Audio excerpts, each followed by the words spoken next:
Assalamualaikum warahmatullahi wabarakatuh. Balas dendam adalah motif yang digunakan Zainab binti Al-Harits sehingga ia sampai meracuni Rasulullah.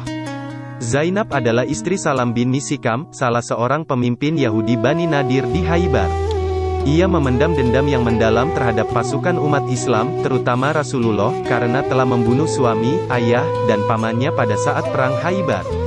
Akhir tahun ke-6 Hijriah, Rasulullah beserta pasukan umat Islam pergi ke Khaybar, sebuah wilayah yang terletak 150 km ke arah laut kota Madinah dan menjadi basis kaum Yahudi.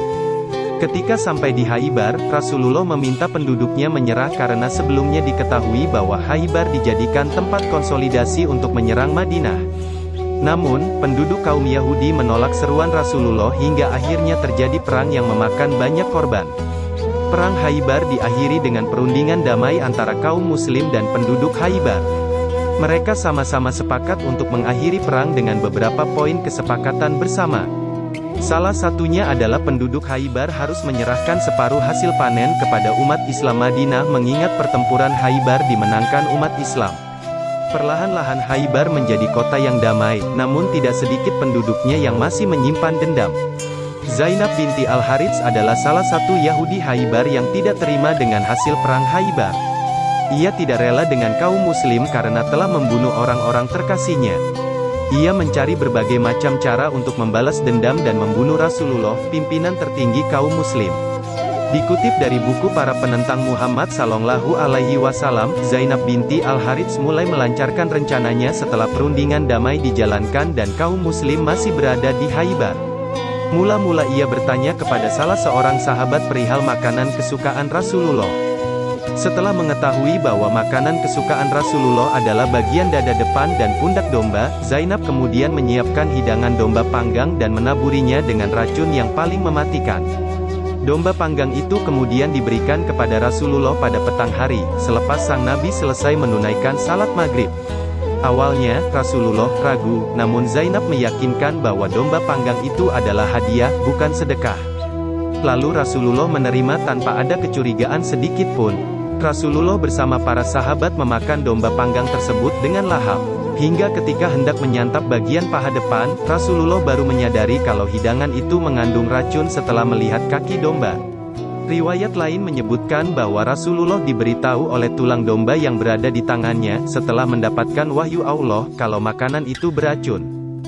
Sontak saja Rasulullah menyuruh para sahabat yang ikut makan domba panggang itu dibekam untuk mengeluarkan racun. Namun demikian, insiden domba panggang beracun itu menewaskan salah satu sahabat Rasulullah, Bishr bin Al-Bara, meski ia sudah dibekam. Racun dalam peristiwa domba panggang ini memiliki efek jangka panjang terhadap kesehatan Rasulullah.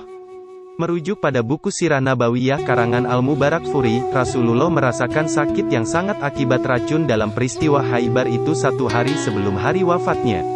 Sekarang saatnya aku merasakan terputusnya urat nadiku karena racun tersebut, kata Nabi Muhammad SAW. Seperti diriwayatkan Imam Bukhari, setelah insiden Zainab binti Al-Harits menjadi orang yang paling dicari setelah insiden domba panggang beracun itu. Setidaknya ada 3 riwayat yang menceritakan keadaan Zainab setelah insiden maut itu. Pertama, masuk Islam. Zainab langsung mengucapkan 2 kalimat syahadat setelah menyaksikan langsung bahwa Muhammad adalah benar-benar Rasulullah, utusan Allah, dalam insiden domba panggang beracun itu. Hal ini diceritakan oleh Imam Al-Zuhri dan Ibnu Hajar Al-Asqalani dalam kitabnya Fath Al-Bari Syarh Sahih Bukhari. Kedua, dimaafkan. Banyak sahabat yang gregetan dan berniat untuk membunuh Zainab binti Al-Harits karena telah membunuh Bishr bin Al-Bara dan membahayakan nyawa Rasulullah. Namun, Rasulullah melarang dan mencegah para sahabat untuk membunuh Zainab sebagaimana yang tertera dalam hadis riwayat Muslim. Ketiga, dibunuh. Diriwayatkan bahwa Rasulullah menerapkan hukuman qisyas, pembalasan yang sama, kepada Zainab binti Zainab membunuh Bishr bin Al-Bara, maka Zainab dibunuh setelah keluarga Bishr menuntut untuk diberlakukan hukum qisyas. Jika dicermati lebih dalam, riwayat-riwayat tersebut tidaklah saling bertentangan, namun terjadi secara berurutan, sequence. Pada saat Bishr belum meninggal, Rasulullah memaafkan Zainab. Namun ketika Bishr meninggal akibat racun Zainab dan keluarganya menginginkan untuk menerapkan hukuman qisyas, maka Rasulullah memerintahkan sahabatnya untuk menjalankan qisyas. Muhlison Rohmat. Wallahu a'lam bishawab. Demikian topik muslim, sampai di sini perjumpaan kita kali ini. Semoga video tadi dapat memberi hikmah dan pembelajaran bagi kita semua. Dan jangan lupa juga tekan tombol subscribe dan notifikasinya agar tidak ketinggalan video-video terupdate terbaru. Wabillahi taufiq wal hidayah. Wassalamualaikum warahmatullahi wabarakatuh.